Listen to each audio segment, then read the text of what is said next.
Welcome to simple talks by Nanda. നമ്മളിന്ന് discuss ചെയ്യാൻ പോകുന്നത് ID3 അൽഗോരിതത്തിൻ്റെ ഒരു ക്വസ്റ്റ്യൻ ആണ്. ഇത് എക്സാമിന് ചോദിച്ചിട്ടുള്ള ഒരു ക്വസ്റ്റ്യൻ ആണ്. അപ്പോൾ നമ്മുടെ ടേബിൾ ഇങ്ങനെയാണ് തന്നിരിക്കുന്നത്. ഇതിൽ എന്താണ് ക്വസ്റ്റ്യൻ എന്ന് പറയുന്നത്? For a sunburn data set given below find the first splitting attribute for decision tree by using ID3 അൽഗോരിതം. ഫസ്റ്റ് സ്പ്ലിറ്റിംഗ് ആട്രിബ്യൂട്ട് ഈ ഡേറ്റാ സെറ്റിൽ നിന്ന് കണ്ടുപിടിക്കാനാണ് പറഞ്ഞിരിക്കുന്നത്. അപ്പോൾ ID3 അൽഗോരിതം യൂസ് ചെയ്തിട്ട് വേണം നമ്മളിത് കണ്ടുപിടിക്കാൻ വേണ്ടിയിട്ട്. അപ്പോൾ ഫസ്റ്റ് നമ്മൾ എന്താണ് ചെയ്യേണ്ടത്? എൻട്രോപ്പി കാൽക്കുലേറ്റ് ചെയ്യണം. എൻട്രോപ്പിയുടെ ഇക്വേഷൻ എന്ന് പറയുന്നത് entropy of x is equal to sigma i equal to 1 to c minus PI log 2 of PI എന്നുള്ളതാണ്. അപ്പോൾ നമുക്ക് ഇത് നോക്കുമ്പോഴത്തേക്കും മൊത്തത്തിൽ എത്ര ടപ്പിൾസ് ഉണ്ട് ഇവിടെ, അതായത് എത്ര റോസ് ഉണ്ട്? 1 2 3 4 5 6 7 8 അങ്ങനെയാണ് ഞാനിവിടെ 8 ടപ്പിൾസ് എന്ന് എഴുതിയിരിക്കുന്നത്. ഇത് സൺബേൺ ഡേറ്റാ സെറ്റ് അല്ലേ, ഇതിൽ എത്ര സൺബേൺ ഉണ്ട് എത്ര നൺ ഉണ്ടെന്ന് നമുക്ക് നോക്കാം. സൺബേൺ എത്ര എണ്ണം ഉള്ളത്? 1 2 3 സൺബേൺ ആണുള്ളത്. നൺ എത്ര എണ്ണം ഉണ്ട്? 1 2 3 4 5 ആണുള്ളത്. ആദ്യം ഇങ്ങനെ എഴുതിയിടുക. ഇനി നമുക്ക് എൻട്രോപ്പി കാൽക്കുലേറ്റ് ചെയ്യാം. സൺബേൺ എന്ന് പറയുമ്പോഴത്തേക്കും -3/8 ലോഗ് 2 ഓഫ് 3/8 ഈ ഒരു പാറ്റേണിൽ വേണം നമ്മൾ എഴുതാൻ. ഇനി അടുത്ത സെറ്റ് ഏതാണ്? നണ്ണിൻ്റെ എഴുതണം. -5/8 ലോഗ് 2 ഓഫ് 5/8. അപ്പോൾ ഇത് നമ്മൾ തന്നെയൊന്നും ചെയ്യണ്ട, കാൽക്കുലേറ്ററിൽ നമുക്ക് ഡയറക്റ്റ് ചെയ്യാം. -3/8 log 2 of 3/8 minus 5/8 log 2 of 5/8. ഇത് ചെയ്യുമ്പോഴത്തേക്കും നമ്മുടെ ആൻസർ കിട്ടുന്നത് 0.54 എന്നുള്ളതാണ്. ഇതാണ് നമുക്ക് വേണ്ട മെയിൻ ആയിട്ടുള്ള എൻട്രോപ്പി. ഇനി നമുക്ക് ഇൻഫർമേഷൻ ഗെയിൻ കണ്ടുപിടിക്കണം. Calculate information gain of hair, height, weight, lotion. ഈ നെയിം എന്നുള്ളത് വെറുതെ തന്നിരിക്കും, അത് നിങ്ങൾ ബോദർ ചെയ്യേണ്ട ആവശ്യമില്ല. ഫസ്റ്റ് നമുക്ക് ഹെയറിൽ നിന്ന് സ്റ്റാർട്ട് ചെയ്യാം. ഹെയർ എന്ന് പറയുമ്പോഴത്തേക്കും അവിടെ എത്ര ടൈപ്പ് ഹെയർ ഉണ്ടെന്ന് നോക്കാം. ബ്ലോണ്ട് ഉണ്ട്, ബ്രൗൺ ഉണ്ട്, റെഡ് ഉണ്ട്. അതാണ് ഞാൻ ഈ 3 വരച്ചിരിക്കണം. ഇനി 3 പേരുടെയും ഇങ്ങനെ നോക്കണം. അതായത് ബ്ലോണ്ട് എത്ര എണ്ണമാണുള്ളത്? 1 2 3 4 ബ്ലോണ്ടാണുള്ളത്. അത് മൊത്തത്തിൽ എത്ര ആൾക്കാരാണുള്ളത്?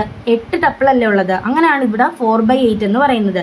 ഈ ബ്ലോണ്ടിൽ എത്ര സൺബേൺ ഉണ്ട് എത്ര നണ്ണുണ്ടെന്ന് നമ്മൾ നോക്കണം. ഇത് കണ്ടോ, ഈ ബ്ലോണ്ടിൻ്റെ അവിടെ ഞാൻ പിന്നെ ഇങ്ങനെ വരച്ചിരിക്കുക. ഇതിൽ ബ്ലോണ്ട് വരുന്നിടത്ത് എത്ര അടുത്ത് സൺ വരുന്നുണ്ടെന്ന് നോക്കാം. ബ്ലോണ്ട് വരുന്നിടത്ത് 1, അടുത്ത ബ്ലോണ്ട് വരുന്നിടത്ത് 2, പിന്നെ 2 പ്രാവശ്യം വരുന്നുള്ളൂ. മൊത്തത്തിൽ ബ്ലോണ്ട് എത്ര ഉള്ളത്? 4 പ്രാവശ്യം. അതിൽ 2 പ്രാവശ്യമാണ് സൺബേണിൻ്റെ അവിടെ വരുന്നത്. അങ്ങനെയാണ് ഇവിടെ 2/4 എന്ന് വന്നിരിക്കുന്നത്. ഇനി നൺ വരുന്നിടത്ത് നോക്കാം. 1 പിന്നെ 2 ആണുള്ളത്. സെയിം 2/4. ഇനി ഈ ബ്ലോണ്ടിൻ്റെ എൻട്രോപ്പി കണ്ടുപിടിക്കണം. എങ്ങനെ കണ്ടുപിടിക്കേണ്ടത്? ഇയാളുടെയും നമ്മൾ ഇവിടെ എൻട്രോപ്പി കണ്ടുപിടിച്ച പോലെ തന്നെ -2/4 ലോഗ് 2 ഓഫ് 2/4 -2/4 ലോഗ് 2 ഓഫ് 2/4. ഇത് ചെയ്യേണ്ട ആവശ്യമില്ല, സെയിം ആൾക്കാരല്ല. അത് ചെയ്യുമ്പോൾ നമുക്ക് ആൻസർ 1 കിട്ടത്തുള്ളൂ എൻട്രോപ്പി. അത് വേണമെങ്കിൽ നിങ്ങൾ കാൽക്കുലേറ്ററിൽ ഇതുപോലെ ചെയ്ത് നോക്കിക്കോ, അത് 1 ആയിരിക്കും ആൻസർ കിട്ടുന്നത്. ഇനി ഇതേപോലെ തന്നെ നമുക്ക് റെഡ് നോക്കാം. റെഡ് എന്ന് പറയുന്ന ഇത്ര ആൾക്കാരിൽ ഒരേ ഒരു റെഡേ ഉള്ളൂ. അങ്ങനെയാണ് ഇവിടെ 1/8 എന്ന് വരുന്നത്. ഇനി എത്ര സൺബേൺ വരുന്നുണ്ട്? റെഡിൽ എത്ര നൺ വരുന്നുണ്ടെന്ന് നോക്കാം. റെഡിൽ തന്നെ റെഡിൽ ഒരു റെഡേ ഉള്ളൂ, അതിൽ സൺബേൺ വരുന്ന 1 ഉള്ളൂ. അപ്പോൾ 1/1 എന്നും പറഞ്ഞ് ഇവിടെ കിട്ടും. ഇവിടെ 0/1. അപ്പോൾ എൻട്രോപ്പി ഓഫ് റെഡ് എന്ന് പറഞ്ഞാൽ എന്താണ്? -1/1 ലോഗ് 2 ഓഫ് 1/1 -0/1 ലോഗ് 2 ഓഫ് 0/1 എന്നാണ് വരുന്നത്. അതായത് ഒരു 0 വരുന്നുണ്ടല്ലോ. അപ്പോൾ ഇത് മൊത്തത്തിൽ ഇതിൻ്റെ എൻട്രോപ്പി എന്ന് പറയുന്നത് 0 ആയി പോകും. അതും കാൽക്കുലേറ്ററിൽ നോക്കിയാൽ നിങ്ങൾക്കത് മനസ്സിലാവും. ഇനി മൂന്നാമത്തെ ടൈപ്പാണ് ബ്രൗൺ എന്നുള്ളത്. എത്ര ബ്രൗൺ ഉണ്ട് ഇവിടെ? 1 2 3 ആണുള്ളത്. അങ്ങനെയാണ് ഇവിടെ 3/8 എന്ന് വരുന്നത്. അതിൽ ബ്രൗണിൽ എത്ര സൺബേൺ ഉണ്ടെന്ന് നോക്കാം. ബ്രൗണിൽ സൺബേൺ വരുന്നത് ഒന്നുമില്ല, സൺബേൺ വരുന്നത്. അപ്പോൾ 0/3. അപ്പോൾ നണ്ണിലായിരിക്കുമല്ലോ ബാക്കി ബ്രൗൺ ഫുള്ള് വരുന്നത്. അപ്പോൾ 3/3 എന്ന് വരും. അപ്പോൾ ഇതും എങ്ങനെ എഴുതണത്? -0/3 ലോഗ് 2 ഓഫ് 0/3 -3/3 ലോഗ് 2 ഓഫ് 3/3. ഇത് ചെയ്യുമ്പോൾ എന്താ, ഞാൻ പറഞ്ഞല്ലോ, ഒരാൾ 0 വന്നാൽ അത് മൊത്തത്തിൽ 0 ആയി പോകും. അത് നിങ്ങൾ ചെയ്ത് നോക്കി ടൈം വേസ്റ്റ് ചെയ്യേണ്ട. സെയിം ആൾക്കാർ വന്നാലും 1 ആയിരിക്കും. അതേപോലെ തന്നെ ഏതെങ്കിലും ഒരാൾ 0 ആയി പോയി കഴിഞ്ഞാൽ അത് 0 ആയി പോകും. വെറുതെ നിങ്ങൾ കാൽക്കുലേറ്ററിൽ ചെയ്ത് നോക്കി ടൈം കളയണ്ട, അത് മനസ്സിലാക്കി വയ്ക്കാം. ഇനി ഇതിൻ്റെ ഗെയിൻ കണ്ടുപിടിക്കാം. Gain of s comma hair എന്ന് പറയുന്നത് entropy of S minus entropy of hair ആണ്. അതായത് ഈ എൻട്രോപ്പിയിൽ നിന്നാണ് നമുക്ക് ഹെയറിൻ്റെ എൻട്രോപ്പി മൈനസ് ചെയ്യേണ്ടത്. ഇപ്പോൾ നമ്മൾ സെപ്പറേറ്റ്ലി ഈ 3 ആൾക്കാരുടെയും എൻട്രോപ്പി കണ്ടുപിടിച്ച് വെച്ചിട്ടുണ്ട്. ഈ ഹെയറിൻ്റെ എൻട്രോപ്പി ആവണമെങ്കിൽ എന്ത് ചെയ്യണം, ഇതിനെ എല്ലാത്തിൻ്റെയും കൂടെ ഒരു വെയ്റ്റഡ് എൻട്രോപ്പി എടുക്കണ്ടേ. അപ്പോൾ നമുക്ക് വെയ്റ്റഡ് എൻട്രോപ്പി എങ്ങനെ നോക്കാം, എന്നാലേ നമുക്ക് എൻട്രോപ്പി ഓഫ് ഹെയർ കിട്ടത്തുള്ളൂ. ഇത് ഇവിടെ നോക്കിക്കേ, 4/8 എന്നുള്ളതാണ് ബ്ലോണ്ടിൻ്റെ ആൻസർ എന്താ കിട്ടിയത്, 4/8 into 1 plus 1/8 into 0 plus 3/8 into 0 ചെയ്യുമ്പോഴത്തേക്കും നമുക്ക് എൻട്രോപ്പി ഓഫ് ഹെയർ കിട്ടും. അത് നമ്മൾ കാൽക്കുലേറ്ററിൽ ചെയ്ത് നോക്കുമ്പോൾ 0.5 ആണ് കിട്ടുന്നത്. ഇനി gain of s comma hair, അതായത് ഇതിൻ്റെ ഇൻഫർമേഷൻ ഗെയിൻ എന്ന് പറയുന്നത് നമ്മുടെ മെയിൻ ആയിട്ടുള്ള എൻട്രോപ്പി വാല്യൂ എത്രയായിരുന്നു, 0.954 എന്നുള്ളതാണ്. അതിൽ നിന്നും നമുക്ക് ഈ കിട്ടിയ വെയ്റ്റഡ് എൻട്രോപ്പി, അതായത് എൻട്രോപ്പി ഓഫ് ഹെയർ മൈനസ് ചെയ്യണം. അതായത് നോക്കിക്കോ, 0.954 മൈനസ് 0.5 എന്ന് പറയുമ്പോഴത്തേക്കും നമുക്ക് കിട്ടുന്ന ആൻസറാണ് 0.454 എന്നുള്ളത്. അപ്പോൾ നമുക്ക് ഇൻഫർമേഷൻ ഗെയിൻ ഫോർ ഹെയർ എന്നുള്ളത് കിട്ടി. ഇനി നമുക്ക് ഹൈറ്റ് സെയിം ഇതേപോലെ തന്നെയാണ് കണ്ടുപിടിക്കേണ്ടത്. നോക്കിക്കോ കേട്ടോ, ഹൈറ്റ് എന്ന് പറയുമ്പോൾ 3 ടൈപ്പാണ് വരുന്നത്. ആവറേജ് ഉണ്ട്, ടോൾ ഉണ്ട്, ഷോർട്ട് ഉണ്ട്. ഇതിൽ ആവറേജിൽ എത്ര ആവറേജാണ് ഇവിടെ വരുന്നത്, 1 2 3 3 വരുന്നത്, 3/8. ടോൾ എത്ര എണ്ണം വരും, 1 2 3, അതും 3/8. ഷോർട്ട് എത്ര എണ്ണം വരുന്നത്, 2 വരുന്നുള്ളൂ, അപ്പോൾ 2/8. ഇത് കണ്ടോ, സെയിം സാധനം തന്നെ. ലാസ്റ്റത്തെ ക്ലാസ് ആണ്, നമുക്കിത് ഏത് ക്ലാസ്സിൽ ബിലോങ് ആവുന്നതെന്നാണ് നോക്കേണ്ടത്. അപ്പോഴത്തേക്കും ക്ലാസ് ഏതൊക്കെയാണ് വരുന്നത്, സണ്ണും നണ്ണും എന്നുള്ളതാണ് വരുന്നത്, സൺബേണും നണ്ണും എന്നുള്ളത്. ഇതിൽ എത്ര ആവറേജ് വരുന്നിടത്ത് എത്ര സൺബേൺ ആണ് വരുന്നതെന്ന് നോക്കാം. ഇത് കണ്ട 1 പിന്നെ 2 വരുന്നുള്ളൂ. അപ്പോൾ 2/3 ബാക്കി ഉണ്ടാവുള്ളല്ലോ, അപ്പോൾ 1/3. ഇതിൻ്റെ നമ്മുടെ എൻട്രോപ്പി കണ്ടുപിടിക്കുക. സെയിം ഞാൻ പറഞ്ഞു തന്നല്ലേ, -2/3 log 2 of 2/3 -1/3 log 2 of 1/3 ചെയ്യുമ്പോഴത്തേക്കും നമുക്ക് 0.918 എന്ന് കിട്ടും. ഇനി അടുത്ത ആളുടെ ചെയ്യാം. ഇനി ടോളിൽ എത്ര സൺബേൺ വരുന്നുണ്ട്, ടോളിൽ ഇവിടെ വരുന്നില്ല, ഒരിടത്തും വരുന്നില്ല. അപ്പോൾ 0/3, ഇവിടെ 3/3. ഇതിലായിരുന്നല്ലോ ടോള് വരുന്നത്, അപ്പോൾ അങ്ങനെയാണ് ഇവിടെ 3/3 എന്ന് വരുന്നത്. അപ്പോൾ ഇവിടെ എന്താവും, -0/3 log 2 of 0/3 -3/3 log 2 of 3/3 എന്ന് വരും. ഞാൻ പറഞ്ഞല്ലോ, ഒരാൾ 0 ആണെങ്കിൽ നമ്മൾ ചെയ്യാനൊന്നും നിൽക്കണ്ട, നേരെ അങ്ങ് 0 ഇടുക. കാരണം നമുക്ക് എക്സാമിന് ഒട്ടും ടൈമില്ലല്ലോ, അപ്പോൾ ഇങ്ങനെ ചെയ്ത് നോക്കിയിരിക്കേണ്ട. അപ്പോൾ അടുത്തത് നോക്കാം. ഷോർട്ട് എന്ന് പറഞ്ഞാൽ 2 ആയിരുന്നു ഷോർട്ട് ഉള്ളത്. അതിൽ സൺബേൺ എത്ര വരുന്നുണ്ട്, ഒരു പ്രാവശ്യം വരുന്നത്. അങ്ങനെയാണ് ഇവിടെ 1/2 വരുന്നത്. അതേപോലെ നണ്ണ് എത്ര പ്രാവശ്യം വരുന്നത്, ഒരു പ്രാവശ്യം വരുന്നത്, 1/2. രണ്ടും സെയിം ആൾക്കാരല്ലേ, അപ്പം നമ്മൾ എന്ത് ചെയ്യണം, ചെയ്യാനൊന്നും നിൽക്കണ്ട, നേരെ വണ്ണങ്ങ് എഴുതുക. ഇനി ഇതിൻ്റെ വെയ്റ്റഡ് എൻട്രോപ്പി കണ്ടുപിടിക്കണം. അതായത് എൻട്രോപ്പി ഓഫ് ഹൈറ്റ് എത്രയാണെന്ന് കണ്ടുപിടിക്കണം. എങ്ങനെയായിരുന്നു കണ്ടുപിടിക്കേണ്ടത്, ഇത് 3/8 ഇൻറ്റു 0.18 പ്ലസ് 3/8 ഇൻറ്റു 0 പ്ലസ് അടുത്തത് എന്താണ്, 2/8 ഇൻറ്റു 1 ഇസ് ഈക്വൽ ടു, ഇതെല്ലാം കൂടെ ചെയ്യുമ്പോഴത്തേക്കും നമുക്ക് എത്ര കിട്ടുമെന്ന് നോക്കാം. ഞാനിതിൽ ചെയ്ത് കാണിക്കാവേ. 3/8 ഇൻറ്റു 0.918 പ്ലസ് പിന്നെ ആരാണ് 3/8 into 0 plus 2/8 into 1 എന്നുള്ളതല്ലേ.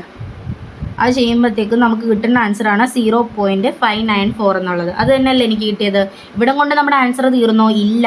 Gain of s comma height എന്ന് പറഞ്ഞാൽ എന്താണ്, entropy of S minus entropy of height ആണ്. എൻട്രോപ്പി ഓഫ് എസ് എത്രയായിരുന്നു, നമ്മുടെ 0.954 എന്നുള്ളതാണ്. അതിവിടെ എഴുതി. പിന്നെ നമുക്ക് വെയ്റ്റഡ് എൻട്രോപ്പി, അതായത് എൻട്രോപ്പി ഓഫ് ഹൈറ്റ് മൈനസ് ചെയ്യുമ്പോഴത്തേക്കും നമുക്ക് 0.36 എന്നുള്ളത് ആൻസർ കിട്ടും. സെയിം ഇതേ സ്റ്റെപ്പ് തന്നെ വെയ്റ്റിനും നോക്കണം. വെയിറ്റ് നോക്കിക്കോ, വെയിറ്റ് 3 ടൈപ്പാണുള്ളത്. ലൈറ്റ് ഉണ്ട്, ആവറേജ് ഉണ്ട്, ഹെവി ഉണ്ട്. ആദ്യം നമുക്ക് ലൈറ്റ് നോക്കാം. എത്ര പ്രാവശ്യം ലൈറ്റ് വരുന്നുണ്ട്, 1 2 പ്രാവശ്യം വരുന്നു. അപ്പോൾ 2/8. ആവറേജ് എത്ര പ്രാവശ്യം വരുന്നുണ്ട്, 1 2 3 ആണ് വരുന്നത്. അപ്പോൾ 3/8 എന്ന് വരും. ഇനി ഹെവി എത്ര പ്രാവശ്യമാണ് വരുന്നത്, ഹെവി എന്ന് പറയുമ്പോഴത്തേക്കും 1 2 3 പ്രാവശ്യമാണ്. അത് 3/8 എന്ന് വരും. ഇനി ഇതിൽ സൺബേണും നണ്ണും എത്രയൊക്കെയാണെന്ന് നോക്കാം. ലൈറ്റ് 2 പ്രാവശ്യമല്ലേ വരുന്നത്, ലൈറ്റിൽ സൺബേൺ 1 വന്നിട്ടുണ്ട്, നണ്ണും 1 വന്നിട്ടുണ്ട്. അപ്പോൾ 1/2 എന്നാണ് വരുന്നത്. അപ്പോൾ ഇത് എൻട്രോപ്പി കാൽക്കുലേറ്റ് ചെയ്യുമ്പോൾ എത്രയായിരിക്കും ആൻസർ, 1 അല്ലേ ആൻസർ. ചെയ്യേണ്ട ആവശ്യമുണ്ടോ, ഇല്ല. ഇനി ആവറേജിൽ സൺബേൺ എത്രയാണെന്ന് നോക്കാം. ആവറേജിൽ സൺബേൺ എന്ന് പറയുമ്പോഴത്തേക്കും ആവറേജ് 3 എണ്ണമാണുള്ളത്. ഒരു സൺബേണും 2 നണ്ണുമാണുള്ളത്. ഇവിടെ ആൻസർ എന്തായിരിക്കും വരുന്നത്, 0.918 എന്നാണ് വരുന്നത്. ഇനി അടുത്ത് എന്താണ്, ഹെവിയുടെ കേസ് എടുക്കുവാണെങ്കിൽ എത്ര സൺബേൺ ഉണ്ട്, ഹെവിയിൽ ഒരു സൺബേണും 2 നണ്ണുമാണുള്ളത്. ഇതേ നോക്ക്, 1/3 2/3. അപ്പോൾ എന്തായിരിക്കും ഇത് ചെയ്യുമ്പോഴത്തേക്കും നമുക്ക് കിട്ടുന്നത്, 0.918 എന്നുള്ളത് കിട്ടും. ഇത്രയും മനസ്സിലായല്ലോ. ഇനി എൻട്രോപ്പി ഓഫ് വെയിറ്റ് കണ്ടുപിടിക്കണമെങ്കിൽ നമ്മൾ എന്താ ചെയ്യേണ്ടത്? എൻട്രോപ്പി ഓഫ് വെയിറ്റ് എന്ന് പറയുന്നത് ഞാനിവിടെ പറഞ്ഞിട്ടില്ലേ, അതായത് 2/8 ഇൻറ്റു 1 പ്ലസ് പിന്നെ ആരാ 3/8 ഇൻറ്റു 0.918 പ്ലസ് 3/8 ഇൻറ്റു 0.918. ഇത് നമുക്ക് കാൽക്കുലേറ്ററിലൊന്ന് ചെയ്യാം. 2/8 into 1 plus 3/8 into 0.918 plus 3/8 into 0.918. ഇത് ചെയ്യുമ്പോൾ ആൻസർ നമുക്ക് എന്താ കിട്ടുന്ന 0.938 എന്നാണ്. ഇവിടെ കൊണ്ട് ആൻസർ തീർന്നോ? ഇല്ല. Gain of x comma weight എന്ന് പറയുന്നത് നമ്മുടെ എൻട്രോപ്പിയിൽ നിന്ന് വേണം ഈ വെയിറ്റഡ് എൻട്രോപ്പി മൈനസ് ചെയ്യാൻ. ഇത് മൈനസ് ചെയ്യുമ്പോൾ നമുക്ക് 0.016 എന്നാണ് കിട്ടുന്നത്. ഇതാണ് നമ്മുടെ ഇൻഫർമേഷൻ ഗെയിൻ എന്ന് പറയുന്നത്. ഇനി ഒരാളും കൂടെ ഉള്ളൂ, ലോഷൻ എന്നുള്ളത്. ലോഷൻ എത്ര ടൈപ്പാണ് വരുന്നത്? എസും നോയും എന്ന് മാത്രമേ ഉള്ളൂ. അതിൽ എസ് എത്ര എണ്ണം ഉണ്ട്? 1 2 3 3 എസ് ആണുള്ളത്. നോ എത്ര എണ്ണം ഉണ്ട്? 1 2 3 4 5 5 ആണുള്ളത്. കണ്ടോ? അപ്പോൾ 3/8 എന്നും വരും, 5/8 എന്നും വരും. ഇനി ഈ നോയിൽ എത്ര സൺബേൺ ഉണ്ട്? 1 2 3 3 ആണ് വരുന്നത്. അപ്പോൾ 3/5 എന്ന് വരും. ബാക്കി ബാലൻസ് 2/5 ആയിരിക്കുമല്ലോ. ഇനി എസ്സിൽ സൺബേൺ എത്ര എണ്ണ വരുന്നത്? എസ്സിൽ സൺബേൺ വരുന്നതേ ഇല്ല, അത് 0 ആണ്. അപ്പോൾ 0/3 3/3. അപ്പോൾ ഇതെങ്ങനെയായിരിക്കും കാൽക്കുലേറ്റ് ചെയ്യേണ്ടത്? -3/5 log 2 of 3/5 -2/5 log 2 of 2/5. ഇത് കാൽക്കുലേറ്റർ ചെയ്യുമ്പോൾ നമുക്ക് 0.970 എന്ന് കിട്ടും. ഇനി എസിൻ്റെ കാൽക്കുലേറ്റ് ചെയ്യാനാണെങ്കിലോ എൻട്രോപ്പി കണ്ട 0 വരുന്നുണ്ട്. അപ്പോൾ ഒന്നും കാൽക്കുലേറ്റ് ചെയ്യാൻ നിൽക്കണ്ട, നേരെ അങ്ങ് 0 ഇടുക. ഇനി എൻട്രോപ്പി ഓഫ് ലോഷൻ എന്ന് പറഞ്ഞാൽ എന്താണ്? ഈ ആൻസർ എഴുതണം, അതായത് 5/8 into entropy of no 0.970 plus 0 into 3/8 is equal to നമുക്ക് 0.606 എന്ന് കിട്ടും. ഇവിടെ കൊണ്ട് തീർന്നോ? ഇല്ല. Gain of s comma lotion എന്ന് പറഞ്ഞാൽ എന്താണ്? നമ്മുടെ മെയിൻ എൻട്രോപ്പി 0.954 മൈനസ് ഈ ആൻസർ. ഇത് ചെയ്യുമ്പോഴത്തേക്കും നമുക്ക് 0.348 എന്ന് കിട്ടും. അപ്പോൾ ഇത്രയും നേരം കിട്ടിയ ഇൻഫർമേഷൻ ഗെയിൻ എല്ലാം നമുക്കൊന്ന് ലിസ്റ്റ് ചെയ്യാം, അവരുടെ വാല്യൂസ്. ഹെയർ എന്ന് പറയുമ്പോഴത്തേക്കും അതിന് നമുക്ക് കിട്ടിയ വാല്യൂ എത്രയായിരുന്നു? 0.454 എന്നായിരുന്നു. ഹൈറ്റിന് എത്ര കിട്ടിയെന്ന് നോക്കാം. ഹൈറ്റിന് നമുക്ക് കിട്ടിയത് ഫൈനൽ വാല്യൂ 0.36 ആയിരുന്നു. വെയ്റ്റിന് നമുക്ക് കിട്ടിയത് എത്രയായിരുന്നു? 0.016 ആണെന്ന് തോന്നുന്നു. അതെ. ഇനി ലോഷന് നമുക്ക് കിട്ടിയത് എന്താണെന്ന് നോക്കാം. ലോഷന് കിട്ടിയത് 0.348. ഇപ്പം നമ്മൾ ഈ ആട്രിബ്യൂട്ട്സിൽ ഏതാണ് ഫസ്റ്റ് സ്പ്ലിറ്റിംഗ് ആട്രിബ്യൂട്ട് എന്നാണ് നമ്മൾ ഈ ഒരു ക്വസ്റ്റ്യൻ കൊണ്ട് കണ്ടുപിടിക്കേണ്ടത്. അതായത് ഇൻഫർമേഷൻ ഗെയിനിൽ ഏറ്റവും കൂടിയ ഹയസ്റ്റ് ഗെയിനുള്ള ആളാണ് ഫസ്റ്റ് സ്പ്ലിറ്റിംഗ് ആട്രിബ്യൂട്ട്. ഇവിടെ നോക്കിക്കേ, വാല്യൂ നോക്കുമ്പോഴത്തേക്ക് ഇതിൽ ഏറ്റവും വലുത് ആരാണ്? ഹെയർ എന്നുള്ള ആട്രിബ്യൂട്ടാണ് ഏറ്റവും വലുത്. അപ്പോൾ നമ്മുടെ ഫസ്റ്റ് സ്പ്ലിറ്റിംഗ് ആട്രിബ്യൂട്ട് എന്ന് പറയുന്നത് ഹെയർ ആണ്. അതേപോലെ തന്നെ ഫസ്റ്റ് സ്പ്ലിറ്റിംഗ് ആട്രിബ്യൂട്ട് തന്നെ ആയിരിക്കും നമ്മുടെ ഈ ഡിസിഷൻ ട്രീയുടെ റൂട്ട് നോഡ് ആകുന്നത്. അതാണ് ഇവിടെ എഴുതിയിരിക്കുന്നത്. The attribute hair has the highest gain value, so hair becomes the root node and also it is the first splitting attribute. ഇത്രയും എടുത്ത് എഴുതിയാലേ നമുക്ക് ഫുൾ മാർക്സ് കിട്ടത്തുള്ളൂ.